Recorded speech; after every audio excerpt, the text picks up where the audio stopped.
When historians describe Devil's Tower, they usually begin with certainty. They tell us it is stone. They tell us it is ancient magma. They tell us it cooled underground, waited patiently, and was slowly revealed by erosion over millions of years. A monument of geology, a coincidence of nature, nothing more. But that explanation only works if you don't stay long, if you don't look closely, if you don't ask why this mountain behaves unlike any mountain around it.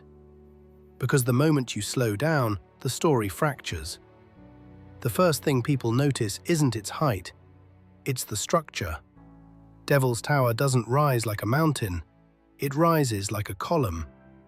Vertical lines run uninterrupted from the base all the way to the top, evenly spaced, tightly grouped, repeating with unnerving precision. Some are hexagonal, some pentagonal, some narrower, some thicker, but all aligned as if responding to the same internal logic. Geology says this is columnar jointing, cooling fractures, random yet orderly. But randomness has tells, and this isn't random, this is organized. Mountains crack, they shear, they slump, they fracture along faults. Devil's Tower does none of that. It stands as if it grew upward instead of being pushed up. And then there is the top. Flat, wide, almost level, not jagged, not collapsed, not eroded into a peak. Finished. If this were erosion, the top would be the first thing to disappear. Rain, frost, wind, and ice attack exposed surfaces relentlessly. Yet the summit remains broad and intact, as if protected, or as if it was never meant to be a peak at all. Long before geologists named it, indigenous peoples already knew something was wrong with the idea that this was just rock. Their stories never described it as a mountain. They described it as a place something once stood.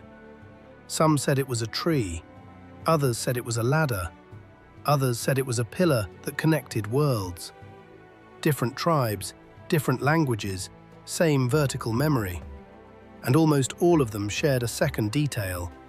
Whatever stood here was removed. Early settlers didn't like those stories. They renamed the formation. They called it Devil's Tower. And once you give something a demonic name, you don't have to listen to what people say about it anymore. By the late 1800s, American surveyors were forced to confront an uncomfortable fact. Devil's Tower didn't fit neatly into any geological category. It wasn't surrounded by volcanic debris. There was no crater, no lava field, no ash layer, no sign of surface eruption. It was a vertical mass emerging from sedimentary plains like a forgotten artifact. Geologists argued quietly. Papers contradicted each other. Explanations shifted. Eventually, one interpretation won out, not because it explained everything, but because it explained enough to move on. And moving on was important.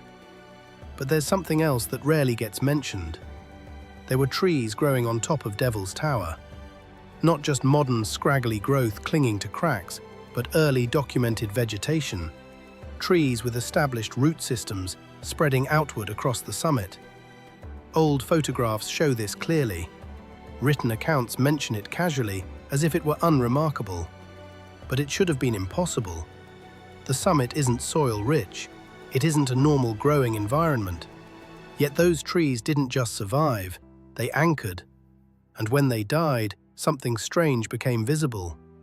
The roots didn't break the surface the way roots usually do in stone. They aligned, they followed the vertical columns, as if the structure beneath wasn't resisting them, but guiding them. Now imagine this differently. Imagine Devil's Tower wasn't supporting trees. Imagine it was part of a tree. Not a tree as we know them now, but a sky tree. A structure so large that what we see today is only the lower portion, the root crown, the hardened base, the petrified anchor point of something that once rose far beyond our scale of reference. Not hundreds of feet, miles. This idea isn't new. It appears in myth everywhere, separated by oceans and centuries. The world tree, the axis mundi, Yggdrasil, the ladder to heaven, the pillar of the sky. Different names, same structure. A vertical system that connected earth and above. A living conduit, a pathway, a support structure for a world that wasn't flat in scale, but stacked. Giants didn't live in the sky by magic. They climbed. In this version of history, giants weren't metaphors. They were proportionate. If the trees were miles tall, the beings that lived among them would be large, but not impossibly so. Scale adjusts to environment. Biology responds to atmosphere, pressure, gravity, and available energy. A world with sky trees would naturally produce sky-sized life. And that world didn't last. Every major culture remembers a flood. But the flood stories are always incomplete if you only focus on water, because water was never the beginning. It was the ending. In every old account, something happens before the waters rise. A disruption, a fall, a removal. The flood is described not as chaos, but as consequence. As if the world had already been broken and water was simply what sealed it. The texts hint at this quietly.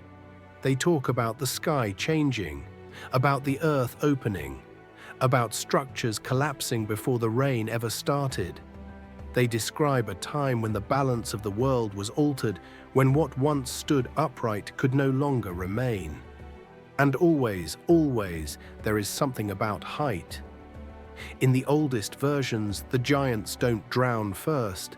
They are stranded, they are cut off, they lose access. The ladders are gone, the pillars are broken, the trees no longer reach the sky. Only then does the water come. This is where the story of Devil's Tower stops being local and starts being universal. Because if a sky tree once stood here, if this formation was once part of a living vertical system, then cutting it down wasn't an act of destruction. It was an act of control.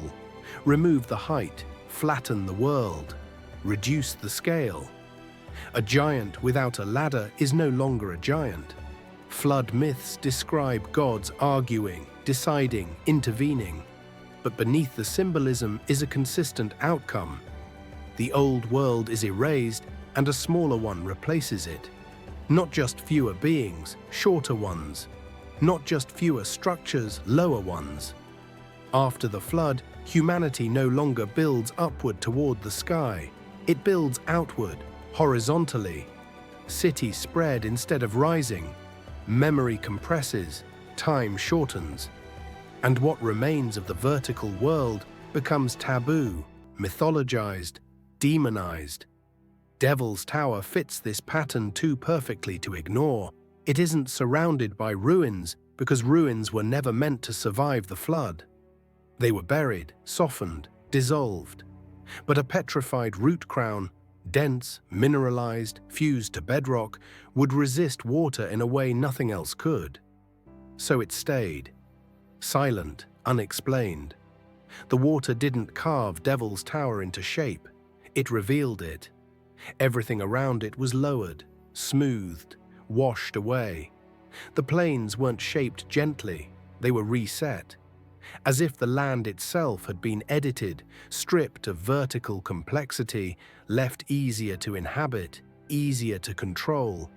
And the stump remained because removing it would require admitting what it once supported.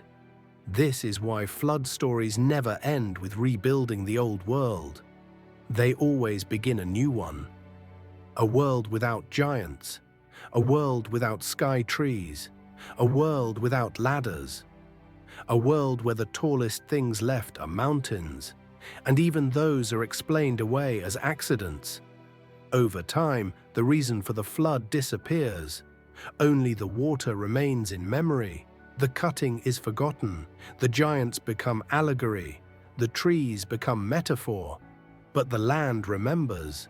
And sometimes, like here, it refuses to fully comply. Standing at Devil's Tower, you aren't looking at something that survived erosion. You're looking at something that survived removal.